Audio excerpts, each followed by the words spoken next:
Assalamualaikum warahmatullahi wabarakatuh. Saya Dahmi Wicaksono dari kelas Saparanas akan menjelaskan tentang sistem ekskresi.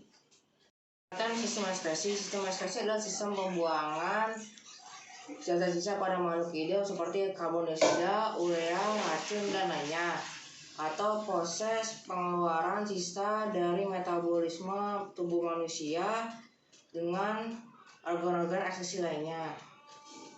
Organ-organ yang ada di sistem ekskresi adalah adalah ginjal.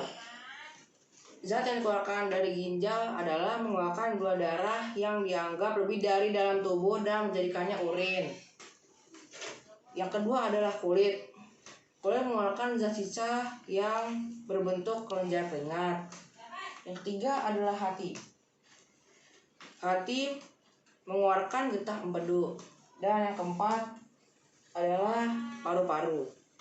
Paru-paru mengeluarkan zat sisa yang dikeluarkan oleh paru-paru adalah mengeluarkan zat sisa yaitu zat karbon dioksida atau CO2 dan uap air atau H2O. Selanjutnya saya akan menjelaskan tentang proses pembentukan urin. Pada proses pembentukan urin ada 3, yaitu filtrasi, reabsorpsi, dan sekresi.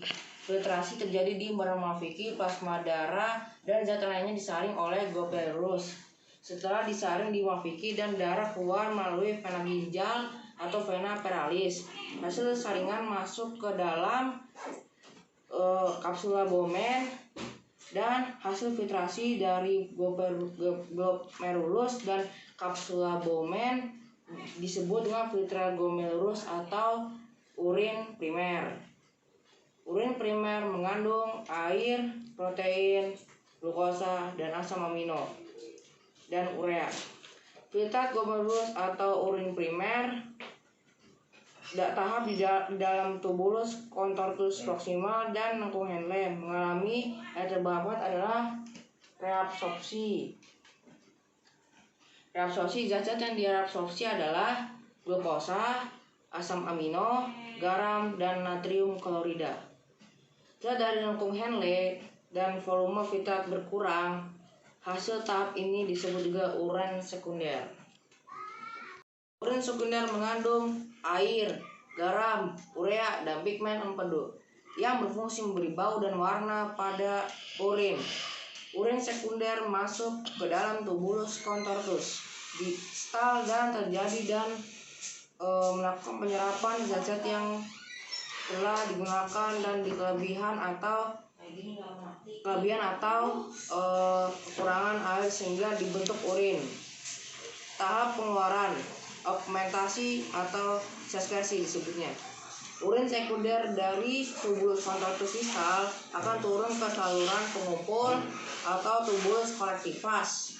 Dari tubulus colectivus dibawa ke vena renalis, lalu ke ureter menuju ke kantung kemih atau uretica urenaria. Itu sebenarnya.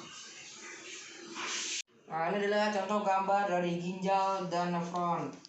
Ini adalah nefron, ini adalah arteri ginjal, darah kotor yang masuk, dan vena ginjal, darah bersih yang keluar, yang telah disaring keluar dari sini dan belum disaring masuk di sini.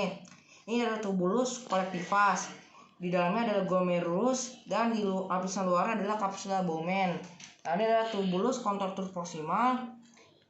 Dan ini adalah tubulus contortus distal, dan ini tubulus colectivus, dan ini urin yang keluar dari nefron itu. Saya juga akan menjelaskan tentang batu ginjal. Seperti tampak pada gambar, ini adalah bentuk batu ginjal. Batu ginjal adalah gumpalan kecil dan keras yang terjadi di dalam ginjal. Penderita batu ginjal akan merasakan di area pinggung dan pinggang. Yang kedua, penyakit pada sistem ekskresi adalah infeksi saluran kemih pada pria dan wanita. Infeksi saluran kemih adalah infeksi bakteri yang menyerang daerah saluran kemih pada tubuh.